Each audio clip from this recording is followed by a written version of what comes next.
Good morning everybody. Shri Radha Krishna माध्यमिक विद्यालय की ऑनलाइन क्लासेज में आप सभी का स्वागत है।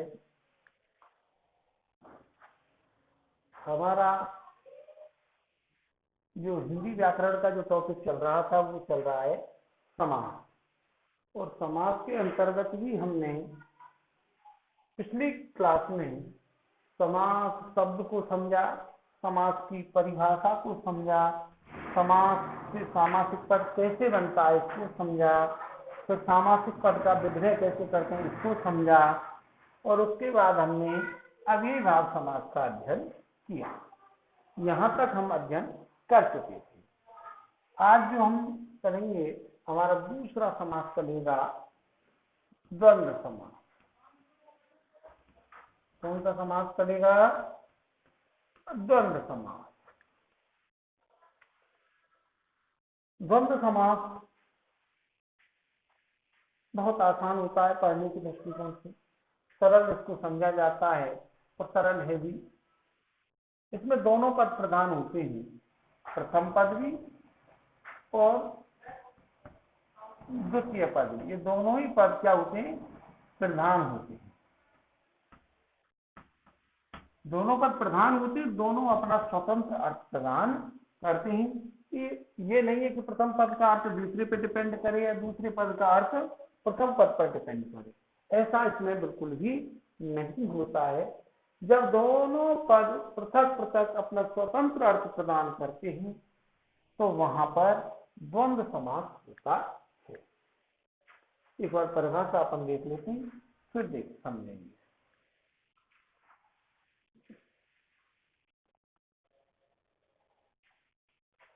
जिस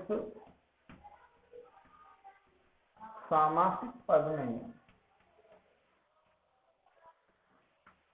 सामासिक जो पद होता है इसको समस्त पद भी कह देते हैं अपन, इसको समस्त पद भी कह सकते हैं। जिस सामासिक पद में दोनों पद प्रधान होते हैं, दोनों पद प्रधान होते हैं, तो वहां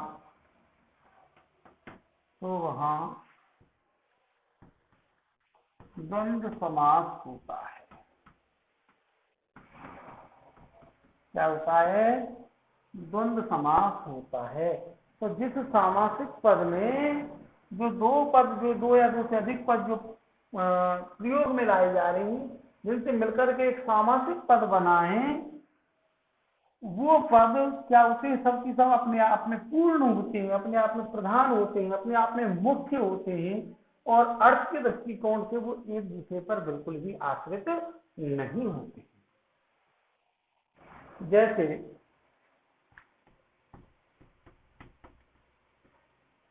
माता पिता, माता और पिता। तो यहाँ माता का अर्थ अपने आप में पूर्ण है, पिता का अर्थ अपने आप में पूर्ण है। ये दोनों एक दूसरे पर अर्थ के दृष्टिकोण से आश्रित नहीं होते हैं। ठीक है, एक नोट लगा, एक मैंने परिभाषा को समझा, एक नोट लगाती है और उस नोट में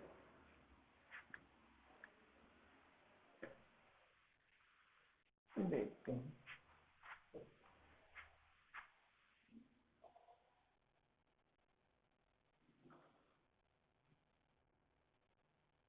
जब नोट लगा करके लिखिए,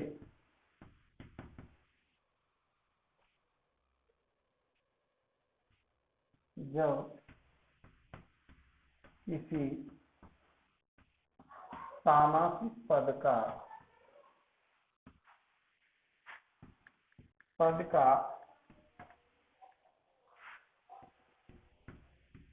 समास विग्रह करते समय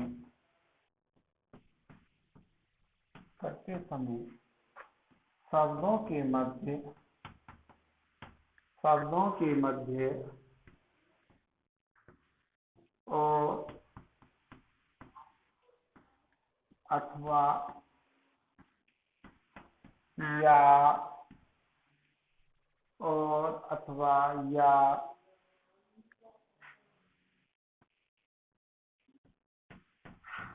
आदि।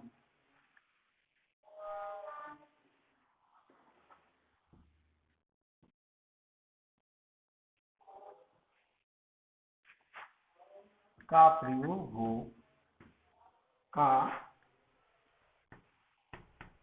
प्रयोग हो तो वहां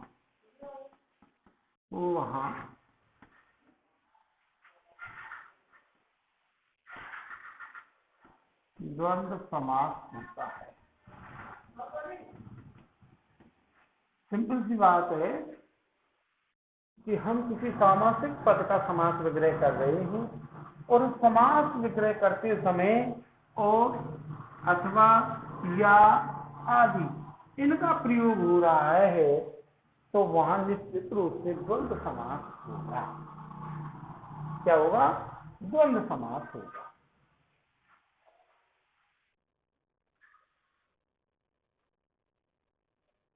और उदाहरण देखते हैं।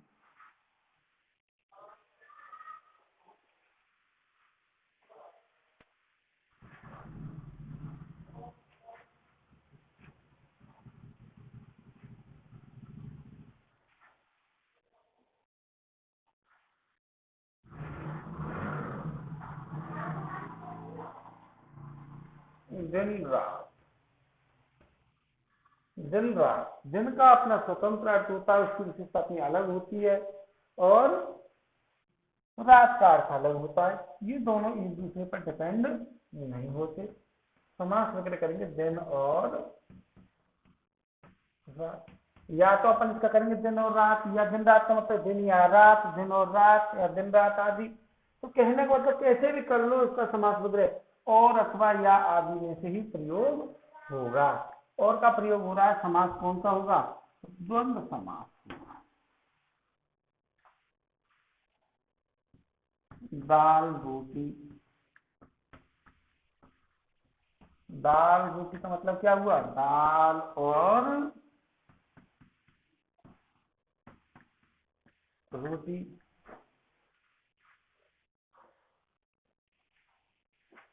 नेक्स्ट और देखिए, दाल बाटी चूरमा। समास वगैरह करेंगे, दाल बाटी और क्या करेंगे? चूरमा। तो दाल बाटी और चूरमा का और शब्द का प्रयोग हो रहा है तो समास कौन सा होगा? द्वंद्व समास होगा। सभी अपना पृथक, दाल का अपना स्वतंत्र अर्थ है, बाटी का अपना स्वतंत्र अर्थ है, चूरमा का अपना है, दाल का अपना है, रोटी का अपना है, रात अलग है, दिन अलग है। तो ये जो सभी जो शब्द हैं ये अपना स्वतंत्र अर्थ प्रदान कर रहे हैं, एक दूसरे पर आश्रित नहीं है।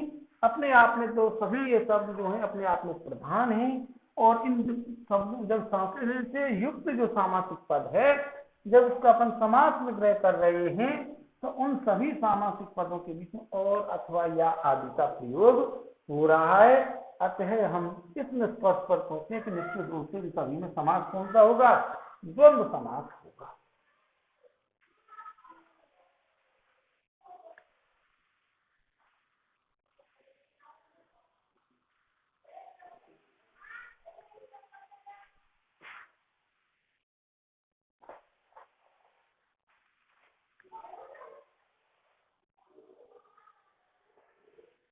अब देखते हैं तत्पुरुष, तीसरा समास तत्पुरुष समास।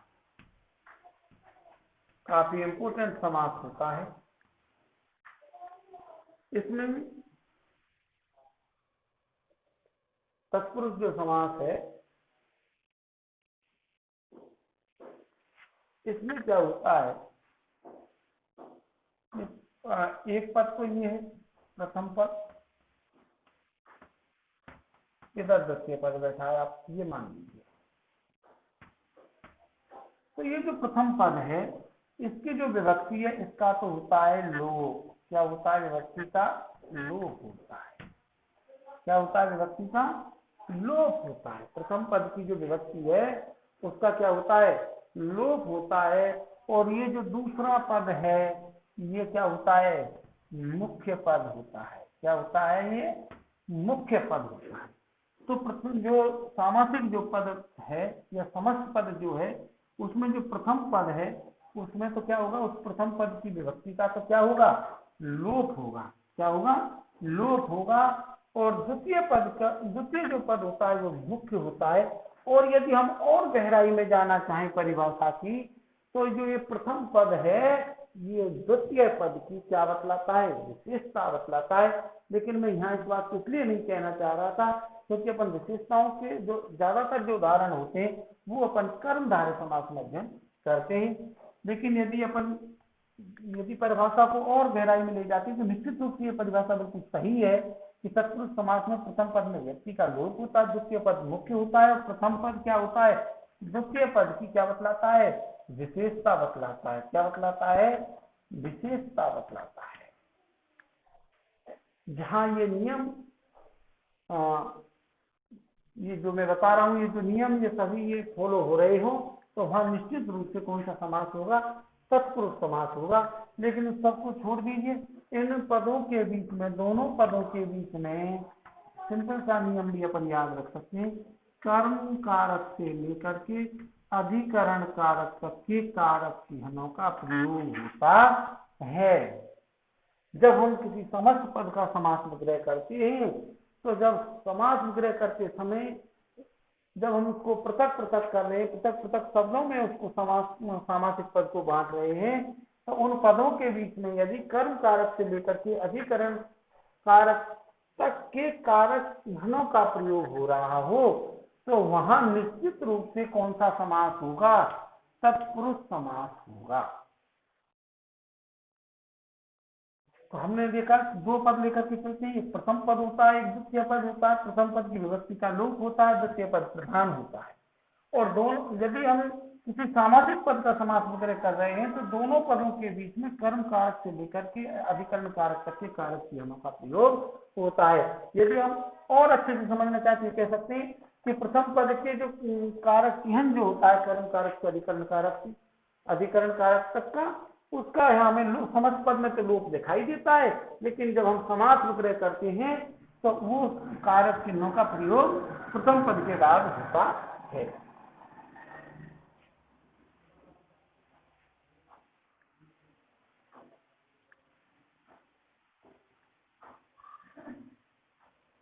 देखते हैं परिभाषा।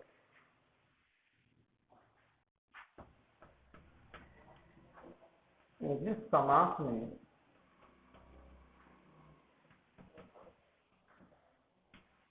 प्रथम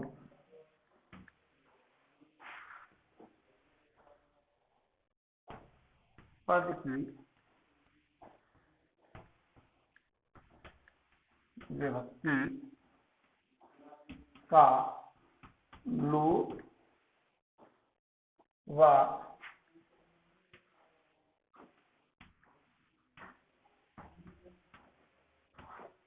द्वितीय पद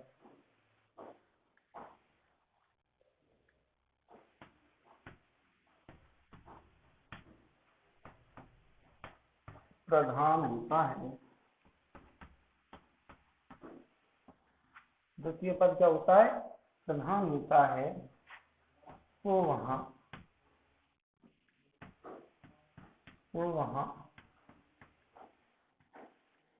तत्पुरुष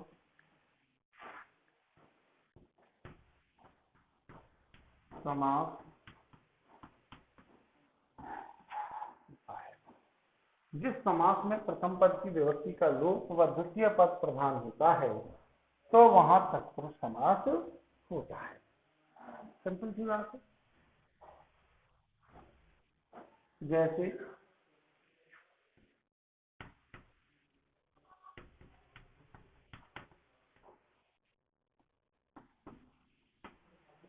राजपुत्र, जैसे राजपुत्र समास विग्रह होगा राजा का पुत्र। क्या होगा, राजा का, राजपुत्र क्या कहेंगे, राजा का पुत्र। अब देखो इस राजपुत्र में हमको यहाँ पर किसका लोप दिखाई दिया? प्रथम पद की विभक्ति का लोप दिखाई दिया। यहाँ प्रथम पद की जो राजा जो शब्द है, इसका जो इसमें जो विभक्ति उसका लोप है। जब इसका अपन प्रयोग अलग अलग शब्दों में जब समस्त पद को अपन बांटते हैं तो हमने विभक्ति का प्रयोग किया। विभक्ति कौन सी लगी? का लगी। कौन सी लगी? का, यानी कि कर्म कारक। जब कर्म कारक लगी तो ये बना राजा का पुत्र। तो इसका मतलब ये विभक्ति का प्रयोग हो गया। सिंपल सी बात है, यही परिभाषा कह रही जिस समास में प्रथम विभक्ति का लोप, यहाँ लोप है। लेकिन जब हम इनको समास विग्रह करते हैं समस्त पद का, तो फिर विभक्ति का अपन प्रयोग कर देते हैं। और जब विभक्ति का प्रयोग करते हैं तो हमको कौन सी विभक्ति? द्वितीया से लेकर के सप्तमी तक की विभक्तियों का प्रयोग होता है। या अपन कह सकते हैं कर्म कारक से लेकर के अधिकरण कारक तक के कारक चिन्हों का प्रयोग होता है। तो समास वगैरह क्या होगा? राजा का पुत्र। और उदाहरण देखते हैं।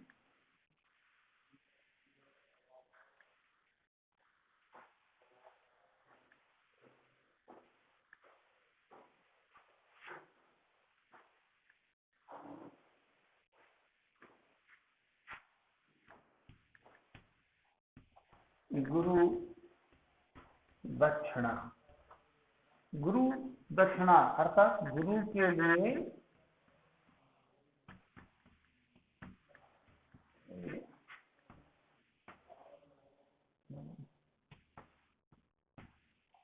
दक्षिणा।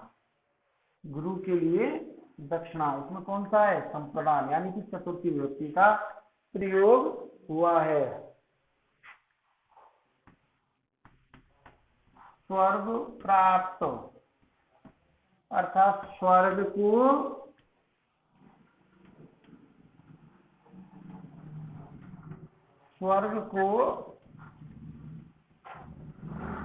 प्राप्त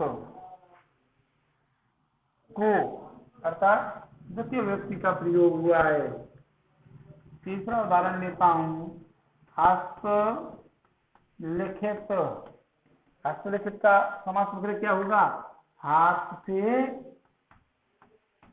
लिखित। इसमें क्या है? तृतीया विभक्ति का प्रयोग हुआ है। किसका हुआ है?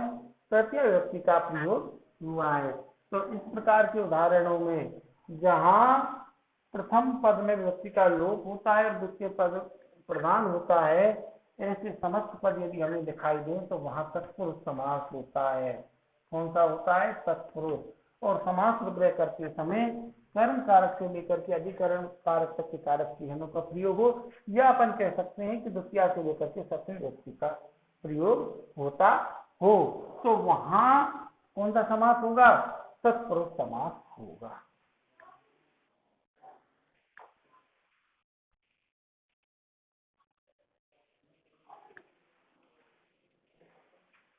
एक बार मैं पुनः दोहरान करा देता हूं।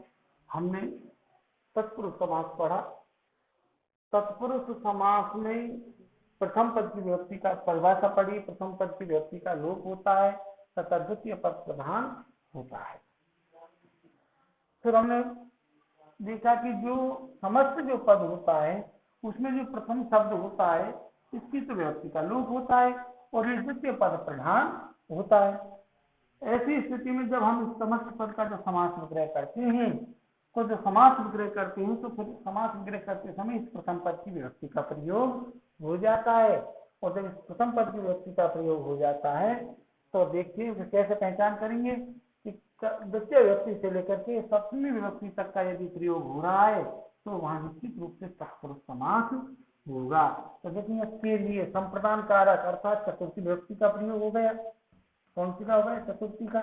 यहाँ देखो स्वर्ग को प्राप्त द्वितीया, यहाँ द्वितीया का हो गया। हाथ से लिखित, यहाँ करण कारक है अर्थात कौन सी विभक्ति का प्रयोग हो गया? तृतीय विभक्ति का प्रयोग हो गया। तो ऐसी स्थिति में हमारा जो समास होता है वो होता है तत्पुरुष समास। अब जो नेक्स्ट समास है उनका अध्ययन अपन अगली कक्षाओं में करेंगे।